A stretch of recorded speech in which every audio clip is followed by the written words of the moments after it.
আপনি কখনোই বললেন পুলিশ ভুল তথ্য দিয়েছে। এই তদন্ত এটা এখন যেটা বলা হচ্ছে এটা পূর্ণাঙ্গ তদন্ত পর অন্য কিছু বের হতে পারে। এটা একটা ডাইনামিক্স একটা বস্তু তো পুরোটাই চেঞ্জ হয়ে গেছে।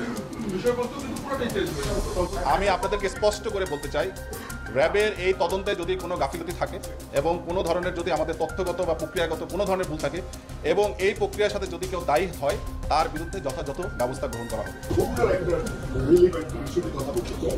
গত 3 দিন আগে বগুড়ার দুপচাচিয়ায় র্যাব একটা ছেলেকে গ্রেপ্তার করে অভিযোগ ছিল যে তিনি তার মাকে হত্যা করার পরে ডিপ ফ্রিজে রাখেন। তো র্যাব ব্রিফ দিয়েছিল এটা, কিন্তু 3 দিন পরে পুলিশের তদন্তে বেরিয়ে আসে যে মূলত ছেলে অপরাধী নয়, ওই তার মাকে হত্যা করেছে 4 তলার বাবি আক্তার নামে যে ঘোড়াটি তার দুজন সদস্য। তো এই যে পুলিশ এবং র্যাবের যে ভিন্নমুখী অবস্থানটা, এখানে আসলে বাস্তবতা কি? আরেকটা বিষয় যেটা বলবো যে যদি কোনো র্যাবের 2-4 জন সদস্য কোনো অপকর্মে অপরাধে জড়িয়ে থাকে সেক্ষেত্রে আপনাদের এই দায় কি পুরো বিভাগে?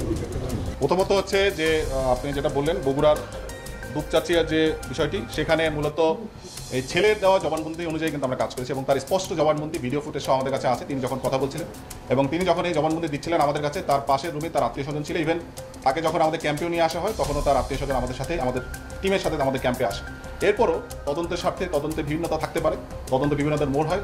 তদন্তকালীন সময় যদি আমাদের কোনো সহায়তা দরকার হয় আমরা অবশ্যই সহায়তা করব। এছাড়াও যেটা বললেন যে আমাদের র্যাবের কোনো সদস্যের জন্য যদি কোনো ধরনের অভিযোগ বা কোনো ধরনের গাফিলতি পাওয়া যায় আমরা অবশ্যই তার ব্যবস্থা নিব এবং আমরা তদন্ত সাপেক্ষে সে ধরনের ব্যবস্থা নেব। আমাদের কাছে যদি অভিযোগ আসে আমরা অবশ্যই এটাকে খতিয়ে দেব। তাহলে ভাই আপনাদের বক্তব্য অনুযায়ী বিষয়টা এরকম দাঁড়ালো না যে আসলে দুইটা সংস্থা দুই রকম, সে তো 164 করে নাই, সে আদালতে 164 করে নাই। আপনাদের কাছে যে জবানবন্দির কথা বলেছেন আপনারা মিডিয়া ট্রায়ালে কিন্তু আপনাদের ব্যর্থের সে পার কর্মকর্তা অধিনায়ক তিনিও কিন্তু বলেন না যে সে স্বীকারোক্তি দিয়েছে, কিন্তু আদালতে সে অস্বীকার করেছে, যার কারণে তাকে রিমান্ডে নেওয়া হচ্ছে।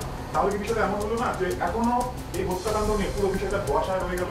আপনার মনে হয় স্বীকারোক্তি কিন্তু অনেক ধরনের আছে। নিজে স্বীকারোক্তি দিতে পারেন, ম্যাজিস্ট্রেটের সামনেও দেওয়া যেতে পারে এবং এই স্বীকারোক্তি দেওয়া মানে যে তিনি স্বীকার করে ফেললেন, ঘটনা প্রমাণ হয়ে গেলে এটা কিন্তু না। এটি তিনি যেখানেই স্বীকারোক্তি দেন না কেন পরবর্তীতে কিন্তু সেই যে জবানবন্দি বা স্বীকারোক্তি দিয়েছেন তিনি কিন্তু যে কোনো সময় সেটা পরিবর্তন করতে পারেন। এটা তার অধিকার, তার আইনগত অধিকার এটা। সে কিন্তু যে কোনো সময় এটি পরিবর্তন করতে পারেন। তো অবশ্যই আইনগত স্বীকারোক্তি আমি যখন দিয়েছি এরপরে যদি আমি এটাকে পরিবর্তন করতে চাই এটা আমার আইনগত অধিকার, আমি যে কোনো সময় এটা পরিবর্তন করতে পারবো। আমাদের যদি কোনো গাফিলতি থাকে এটা একটা তদন্তাধীন বিষয়, উভয় সংস্থায় তদন্ত করছে। আমরা পুলিশের সাথে সহায়তা করব, পুলিশ আমাদেরকেও যদি তাদের দরকার হয় আমাদের সাথে যোগাযোগ করতে পারে। কিন্তু তদন্তে যদি আমাদের কোনো গাফিলতি হয় এবং এই গাফিলতিতে যেই এটার দায় হবে তাদের বিরুদ্ধে আমরা ব্যবস্থা নেব। তদন্ত না করে এইভাবে একটা ছেলেকে মিডিয়ার সামনে এনে বলা এই মিডিয়া ট্রায়ালের দায় কি র্যাব নেবে কিনা? কারণ এখানে আরেকটি সংস্থা তদন্ত করে দেখেছে যে পুলিশ তারা বের করেছে যে ভাড়াটিয়া, তাহলে আপনাদের তদন্তে পাশে নাই। আপনারা তদন্ত পূর্ণাঙ্গ না করার আগে কি মানুষকে খুনি দায় করিয়ে আপনারা মিডিয়ার সামনে ট্রায়াল দিলেন? আমি যেটা বলেছি যে তার দেওয়া তথ্য মতে এবং তার সাথে নিয়ে আমরা যে সমস্ত আলামত উদ্ধার করেছি সেটার ভিত্তিতেই আমরা আপনাদেরকে জানিয়েছি।